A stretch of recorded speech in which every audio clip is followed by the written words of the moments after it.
Meron ako. O mayroon. Pero sa ito. Yes. Ikaw. Ako. Ikaw. O, tingnan mo ito. Galing pa ng Mindanao, oh. O, galing pa ng Mindanao. Kababayan ko. O. Sariling gastos niya yun. Kami din. Kasi kung ganun ang kapira natin, lulubog tayo ang bansang Pilipinas dahil ang kapira natin walang pera, walang pamasahe, walang pagkain. Hoy! Mga kaibigan, Wala kami pamasahe. yung mga kapira ninyo, ayaw ko sa inyo. Ayaw ko sa inyo mga kaibigan. Ha? Alam niyo sa totoo lang ano? Tama, sir. Para sa kalaman ng lahat. May mga organisasyon, huwag magaling. May mga grupo, asosasyon, ang nasa utak nila, uy, hanap ako ng tao, na-improve niya 10, pero 10,000 naman nakuha niya. Mga kababayan, yan si Kernel Mitran, mga kababayan.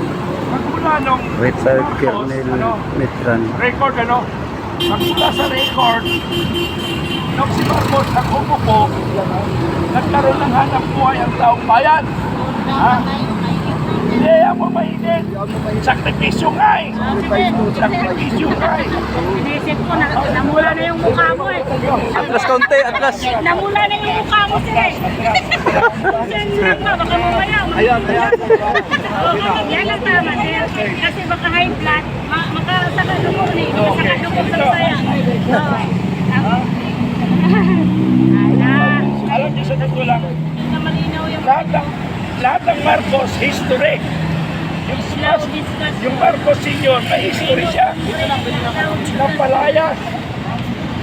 Napalayas ang Marcos Senior. History yun.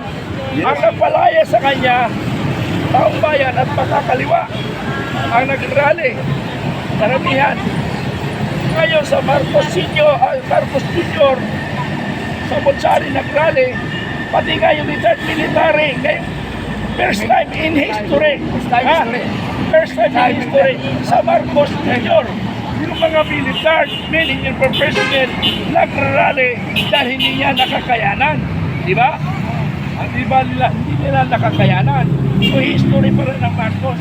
Alam niyo Bongbong Marcos, ako ay Marcos Guayene.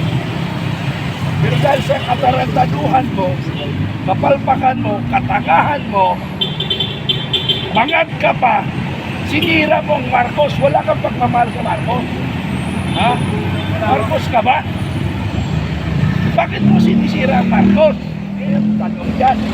Paano na kayo masumagot kung Marcos ba siya o hindi? Okay. Hindi yata yan eh. Matigas sa ulo kasi yung adik eh. Ha? Matigas sa ulo basta adik. Hindi Baka ko adapted alam lang yan. Mga kaibigan. Ano? Baka pinulot lang yung Senior Marcos. Ang ko lang, mga kaibigan, kung kayo ay pupunta dito na mag-commute, busman o LRT, ang babaan nyo Santulan, ano? Babaan nyo Santulan. Kung mag-commute kayo, busman o LRT, Santulan. Now, kung mag-commute kayo, what I mean, kung may sasakyan kayo, galing kayo ng north, mag-u-turn kayo sa Ortigas. U-turn kayo sa Ortigas. Now, kung galing kayo ng south, diretso lang. Kung may nakita ka na mga kapulisan, yun na yung totoo. Nandiyan na kami, bumaba na kayo, kasi kayo na lang hinihintay ang bago sa aking information. Bababa kung maraming Pilipino. Ano? Sa totoo lang ako, ano? Yung isang kasama namin, inura na ng asawa niya dahil yung pambayad ng electric, itinakas niya kasi wala siyang pagkaso papunta dito. Ako naman, gumagawa lang ako ng drama na may mga contribution, ano pa man, kasi ayaw kong pakialaman ang aking vision para lang sa aking pamilya yon. Ngayon, gumagawa na lang ako ng gimmick sa asawa ko. Okay. Hoy, motor! Alis ka muna dyan! Hoy! Alis ka na nyo! Okay.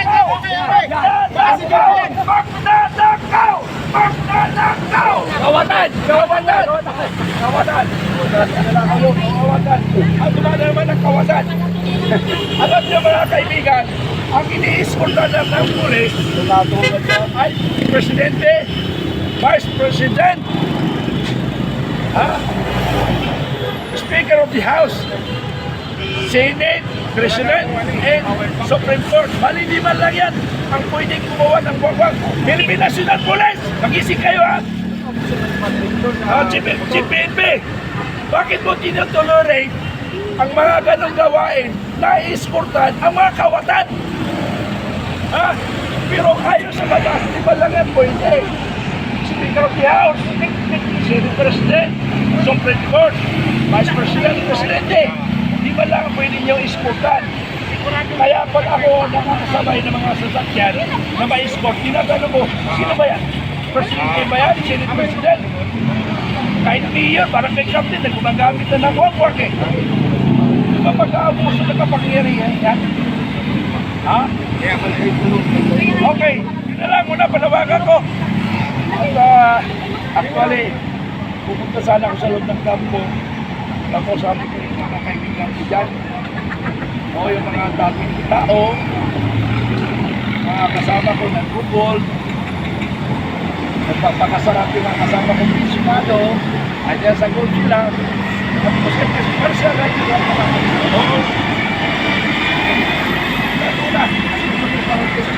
sasampayan ng Pilipino. Ako naman. Ako may dudugtong ako.